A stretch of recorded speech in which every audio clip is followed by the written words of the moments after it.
उभाटा गटाचे खासदार जनाब संजय राऊत यांनी आज इंडी आघाडीचे लखतर वेशीला टांगलेले आहेत।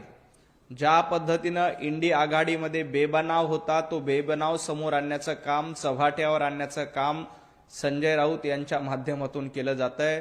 संजय राऊत, तुम्ही इंडी आघाडीची मूठ कितीही बांधण्याचा प्रयत्न केला तरीही तुम्हाला ते शक्य होणार नाही, कारण ही विचारांवर आधारलेली आघाडी नाही तर फक्त आणि फक्त खुर्चीसाठी बनवलेली आघाडी आहे।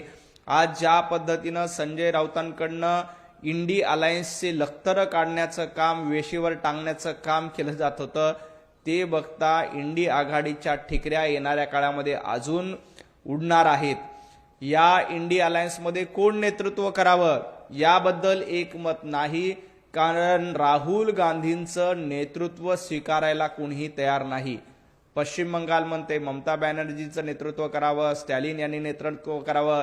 माझं संजय राऊतांना आव्हान आहे, जरा उद्धवजी ठाकरे यांचं नेतृत्व पुढे करा। महाराष्ट्रात जसा भोपळा मिळाला तसा इंडी अलायन्सला देशभरामध्ये भोपळा मिळेल।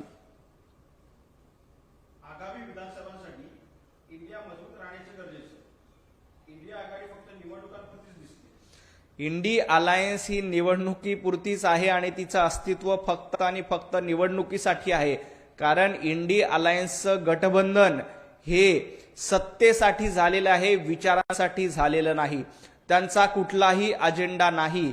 भारतीय जनता पार्टीला विरोध करणं हा एकमेव अजेंडा इंडी अलायन्सचा आहे। त्यामुळं देशातल्या जनतेनं इंडी अलायन्सला नाकारलेलं आहे, वेगवेगळ्या राज्यातल्या जनतेनं इंडी अलायन्सला नाकारलेलं आहे।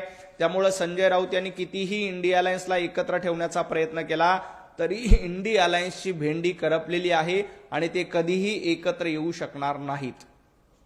महाविकास एकत्र असतील तर मुंबई पालिकेत भाजप सत्तेत नसते। संजय राऊत, महाविकास आघाडी विधानसभेला एकत्र होती। महाविकास आघाडीचा धोबीपछाड करून भारतीय जनता पार्टी आणि महायुती विधानसभेला सत्तेत आली।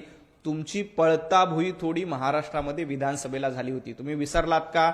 उद्धवजी ठाकरे 90 जागा लढल्या होत्या, 90 पैकी 20 जागा तुम्हाला जिंकता आल्या। शरद पवार गटाची तीच अवस्था झाली, काँग्रेसची तीच अवस्था झाली आहे। एकट्या भारतीय जनता पार्टीने 137 जागा जिंकल्या, एकनाथजी शिंदेनी 55 जागा जिंकल्या, अजितदादांनी देखील स्पष्ट 45च्या आसपास जागा जिंकल्या। त्यामुळं तुमची अवस्था महाराष्ट्राच्या विधानसभेला काय झाली होती हे विसरलात का?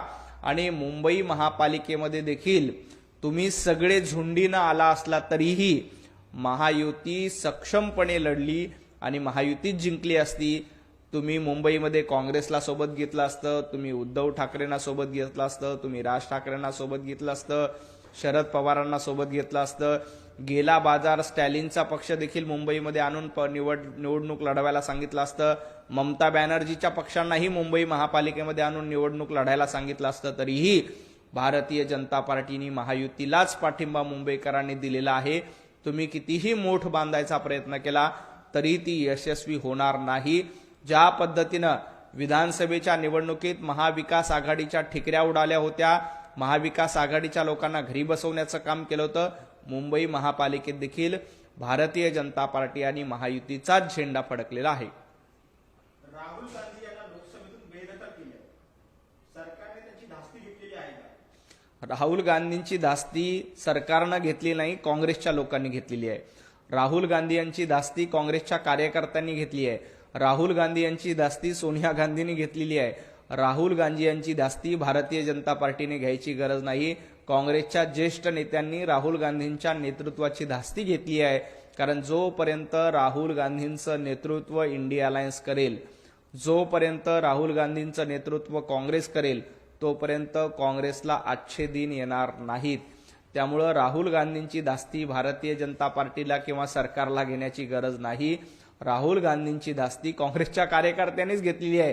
राहुल गांधींचं का नेतृत्व असेल तर आपल्याला कधीही यश मिळणार नाही, हे इंडी अलायन्सच्या सगळ्या लोकांना माहिती आहे।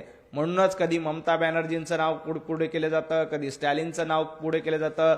संजय राऊत अधूनमधून उद्धवजींनी राष्ट्रीय पातळीवर नेतृत्व केलं पाहिजे असं सांगतायत। त्यामुळं आम्हाला राहुल गांधींची धास्ती घेण्याची अजिबात गरज नाही. राहुल गांधी स्वतःचं कमकुवत नेतृत्व सिद्ध करण्याचा प्रयत्न वेळोवेळी करतात. 2009च्या लोकसभेला त्यांनी लॉन्चिंग केलं, 2014च्या लोकसभेला रिलॉन्चिंग केलं, 2019ला पुन्हा रिलॉन्चिंग केलं, 2024ला रिलॉन्चिंग केलं. रिलॉन्चिंग करून त्यांचा काहीही उपयोग झाला नाही. त्यामुळं राहुल गांधींची धास्ती आम्हाला घेण्याची गरज नाही, ती काँग्रेसने घेतलेली आहे.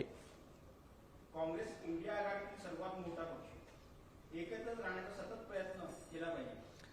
काँग्रेस सर्वात मोठा पक्ष आहे, परंतु काँग्रेसची देशभरातली अवस्था काय याचा विचार करा. संजय राऊत तुम्ही सातत्यानं राहुल गांधींचं आणि काँग्रेसचं लांगुल चालन करतायत. काँग्रेसनं कशा पद्धतीनं या देशाला खड्ड्यात घालण्याचं काम, राहुल गांधींच्या नेतृत्वात काँग्रेस खड्ड्यात गेलेली आहे. काँग्रेसला एकत्र ठेवण्याचा प्रयत्न संजय राऊत करतायत, कारण संजय राऊतांना काँग्रेसकडनं राज्यसभेची खासदारकी हवी.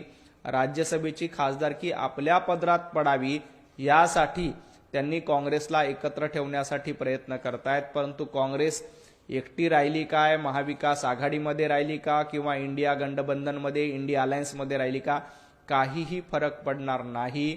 काँग्रेसच्या नेतृत्वात या देशामध्ये आता पुन्हा कधीही निवडणुका जिंकणं शक्य नाही, कारण पंतप्रधान नरेंद्र मोदीजींचं सक्षम नेतृत्व आहे. महाराष्ट्रामध्ये देवाभाऊंचं सक्षम नेतृत्व आहे.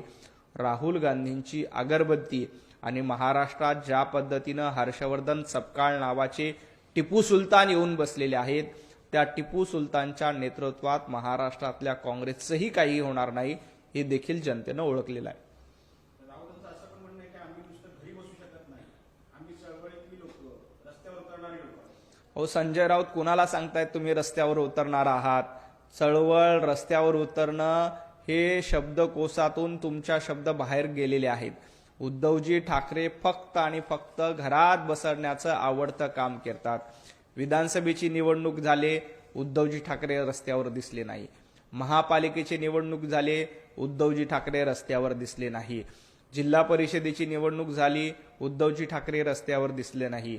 पंचायत समितीची निवडणूक झाली, उद्धवजी ठाकरे रस्त्यावर दिसले नाही. यामुळेच लोकांनी मतरूपी भारतीय जनता पार्टी आणि महायुतीला आशीर्वाद देऊन उद्धवजींना रस्त्यावर काढलेला आहे. उद्धवजींचा फक्त पक्ष आणि संजय राऊतांचा पक्ष रस्त्यावर आणण्याचं काम जनतेनं केलंय, कारण तुम्हाला लोकांनी नाकारलंय आणि तुमची अशी अवस्था केली आहे की तुम्ही कुठेही सत्तेमध्ये बसू शकत नाही. रस्त्यावर एका कडेला बसवण्याचं काम जनतेने केलंय. जनता जनार्दन श्रेष्ठ असते. तुम्ही जनतेची सेवा केली तरच जनता तुम्हाला आशीर्वाद देते. रोज उठायचं, घरात बसायचं, जिल्हा परिषदेच्या निवडणुकीत घरात बसायचं, पंचायत समितीच्या निवडणुकीत घरात बसायचं, महापालिकेच्या निवडणुकीत घरात बसायचं. घरात बसून निवडणूक लढता येत नाही. संजय राऊत तुम्ही सांगता रस्त्यावर आम्ही उतरतो, चळवळीतले कार्यकर्ते आहोत. संजय राऊत यांनी गेल्या 10 वर्षात केलेलं एक आंदोलन सांगावं की संजय राऊत रस्त्यावर उतरलेत आणि त्यांनी आंदोलन केलं. उद्धवजी ठाकरे यांनी रस्त्यावर उतरून केलेलं एक आंदोलन सांगा आणि मग चळवळीचं नाव घ्या. नुसती चळवळ, रस्त्यावर उतरणं हे शब्दप्रयोग बंद करा. ते शब्दकोशात तुमच्या नाही आहेत, कारण तुमच्या शब्दकोशामध्ये घर कोंबडा आणि घर बशा हे 2च शब्द आहेत. राऊतांचं असं पण म्हणणं आहे की ट्रम्प यांनी भारत देशाला गुलाम बनवलं, नरेंद्र मोदींनी त्यांच्यापुढे सरेंडर केलं. खरं तर पंतप्रधान नरेंद्र मोदीजींच्या नेतृत्वामध्ये या देशाची मान अभिमानानं उंचावते. जगाच्या सर्व कानाकोपऱ्यात भारताचा डंका वाजतो. हे पंतप्रधान नरेंद्र मोदीजींच्या नेतृत्वामुळे. गेल्या 12 वर्षात पंतप्रधान नरेंद्र मोदीजी यांनी भारताचा तिरंगा अभिमानानं फडकवत ठेवला. फक्त भारतातच नाही, जगभरामध्ये भारतीयाची मान अभिमानानं उंचावते. राहिला प्रश्न भारत आणि अमेरिका डीलचा, तर या डीलमध्ये उलट आपलं टेरिफ कमी करण्याचं काम पंतप्रधान नरेंद्र मोदीजींच्या नेतृत्वात झालंय. खरं तर देश गुलाम काँग्रेसच्या काळामध्ये होता. महाराष्ट्र गुलाम महाविकास आघाडीच्या काळामध्ये ठेवण्यात आला होता. आता देश पंतप्रधान नरेंद्र मोदीजींच्या काळामध्ये विकासाच्या दिशेनं मार्गक्रमण करतो. हा देश गुलामीच्या खाईमध्ये लोटण्याचं काम आणि त्या देशाला विकण्याचं काम काँग्रेसच्या नेतृत्वामध्ये झालं. आता देखील राहुल गांधी परदेशामध्ये जाऊन या देशाला बदनाम करण्याचं काम, या देशाला गुलाम करण्याचं काम राहुल गांधींच्या नेतृत्वामध्ये परदेशामध्ये जाऊन केलं जातं. परंतु पंतप्रधान नरेंद्र मोदीजींसारखं सक्षम नेतृत्व असल्यामुळं हा देश कधीही गुलाम होणार नाही. हा देश भारताचा तिरंगा कायम अभिमानानं फडकत राहील. सरेंडर कोण असतील तर सरेंडर राहुल गांधी आहेत आणि या देशातले लीडर कोण असतील तर पंतप्रधान नरेंद्र मोदीजी आहेत. काल कोर्टात रोहित पवारांची भेट झाली. रोहित पवार आणि माझी काही विषयांवर चर्चा झाली असं त्यांचं म्हणणं आहे. संजय राऊत आणि रोहित पवारांनी रोज भेट घेतली पाहिजे. मला तर असं वाटतं की रोहित पवार यांनी संजय राऊत यांना गुरु करून घेतलंय की रोज कशा पद्धतीनं मुद्दे नसताना पत्रकार परिषद घ्यायची, जनतेची दिशाभूल करायची, यासाठी संजय राऊत नावाचा भोंगा रोज सकाळी बडबड करतो. आता रोहित पवाराच्या रूपानं, रोहित पवार यांच्या माध्यमातून एक दुसरा भोंगा तयार झालाय की जो रोज उठतो आणि मुद्दे नसताना देखील तेच मुद्दे मांडून पत्रकार परिषद घेतो.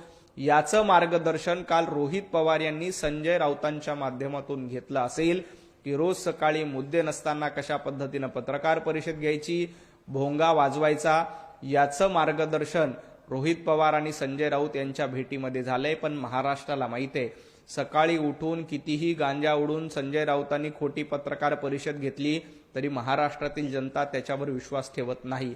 त्याच पद्धतीनं रोहित पवार यांनी आता रोज उठून पत्रकार परिषद घ्यायला सुरुवात केली, आपला भोंगा वाजवायला सुरुवात केली. रोहितजी पवार, तुम्ही जर का संजय राऊतांच्या पावलावर पाऊल ठेवून चालाल तर तुमची अवस्था देखील सकाळच्या भोंग्याप्रमाणे होईल. त्यामुळं तुम्ही स्वतःला सकाळचा भोंगा होऊ नका. संजय राऊत यांच्या मार्गदर्शनापासून थोडं दूर राहावा, नाहीतर रोज सकाळी तुमचा दुसरा भोंगा सुरू होईल आणि या दुसऱ्या भोंगाला महाराष्ट्र कधीही स्थान देणार नाही.